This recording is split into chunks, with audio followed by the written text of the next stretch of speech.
Dans cette vidéo, nous allons nous intéresser au stock de carbone organique dans les sols, comment l'améliorer avec les pratiques agricoles, et nous allons aussi voir comment échantillonner simplement pour répondre aux exigences internationales d'évaluation du stock de carbone organique dans les sols dans le cadre des certifications.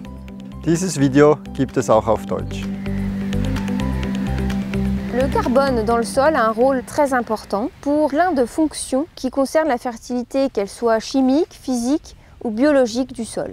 Donc au-delà du changement climatique, la séquestration de carbone organique dans les sols est très importante pour toutes les fonctions du sol. Mais en fait, la question qui se pose, c'est quelle est la teneur en matière organique idéale qu'un sol agricole devrait atteindre pour ne plus être notamment vulnérable. Pour cela, nous avons ici un graphique qui illustre différents types d'occupation du sol, donc prairie permanente en vert, non-labour en bleu et labour en rouge.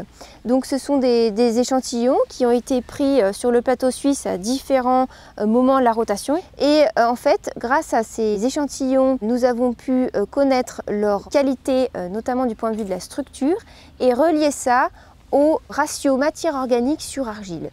Et on constate qu'à partir d'un ratio matière organique sur argile de 17%, eh bien, la qualité du sol au niveau de sa structure devient très bonne. En dessous de ce seuil limite de 17%, la structure n'est plus en bon état. Donc ce ratio, ce qu'on appelle un ratio de vulnérabilité, et c'est le seuil limite que l'agriculteur doit atteindre et si possible être au-dessus pour ne pas avoir un sol vulnérable. Ensuite, nous avons estimé, grâce à tous les échantillons PER de Genève, de Vaud ou de Jura, où en étaient les agriculteurs du point de vue de ce ratio matière organique sur argile. Et on constate que globalement, les parcelles sont souvent en dessous du minimum requis. Et donc, ils ont un déficit en carbone organique pour ne plus être vulnérables. Une fois que nous connaissons le ratio matière organique sur argile, nous pouvons du coup calculer un déficit en carbone organique sur les différentes parcelles et exploitations et voire cantons. Dans le canton de Vaud, où on a essayé de déterminer le potentiel de séquestration en partant de l'état actuel et en le comparant avec l'état qui serait bien au minimum d'attendre, c'est-à-dire un ratio matière organique sur argile de 17%, permettant au sol de ne plus être vulnérable. Eh bien, on a évalué qu'actuellement, il y a du coup, par rapport à ce ratio matière organique sur argile, un déficit de 2 mégatonnes de carbone organique sur Vaud. Mais bonne nouvelle, malgré ce déficit, il y a des possibilités de restaurer cette matière organique dans les sols agricoles, et c'est des objectifs qui sont atteints et atteignables, puisque l'on voit par exemple des zones en vert qui ont des ratios matière organique sur argile déjà élevés. Donc on voit entre 1998 et 2014, que ce soit pour Genève et Vaud, que le taux de séquestration annuel en carbone organique dans les sols passe du négatif au positif, et aujourd'hui nous sommes à plus 0,6% de matière organique annuelle qui s'ajoute dans les sols agricoles de ces deux cantons.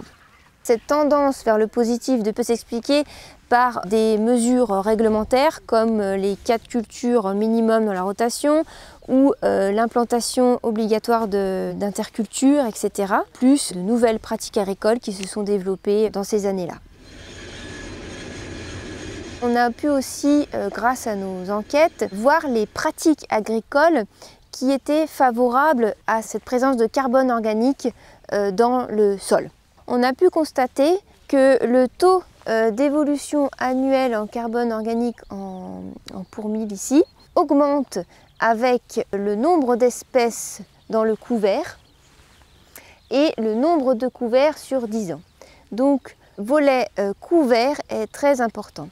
Nous avons aussi constaté que le taux d'évolution annuelle en carbone organique diminue avec le travail du sol, par exemple avec le nombre de labours ici, vous voyez que ça diminue, et avec la note STI qui est une note de perturbation du sol du point de vue de la fréquence du passage des machines et de leur agressivité au niveau du sol. Et on a aussi constaté que l'apport d'abondement organique, lorsque bien sûr il était disponible sur l'exploitation, eh bien, était aussi un levier très important. Finalement, ces leviers sont ceux aussi qu'on retrouve dans l'agriculture de conservation des sols, bien évidemment. Par ailleurs, quelque chose d'important à signaler, c'est que le taux d'évolution annuel dont on parle depuis tout à l'heure n'est pas le même en fonction du point de départ de la parcelle en termes de son rapport matière organique sur argile. Lorsque ce rapport matière organique sur argile est inférieur à 12%, les exploitations arrivent à un taux d'évolution annuel positif, même s'ils ont des notes STIR, donc d'intensité du travail du sol, élevées, eh bien, ils arrivent quand même, avec les autres leviers, à garder du carbone dans le sol, voire à en séquestrer éventuellement.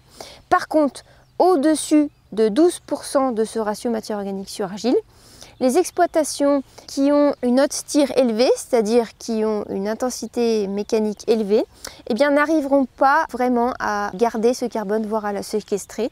Donc, en gros, si on est au-dessus d'un ratio 12% de matière organique sur argile sur la parcelle, il vaut mieux être en semi-direct pour pouvoir avoir un taux d'évolution en carbone positif et donc continuer à garder et stocker éventuellement du carbone organique dans les sols.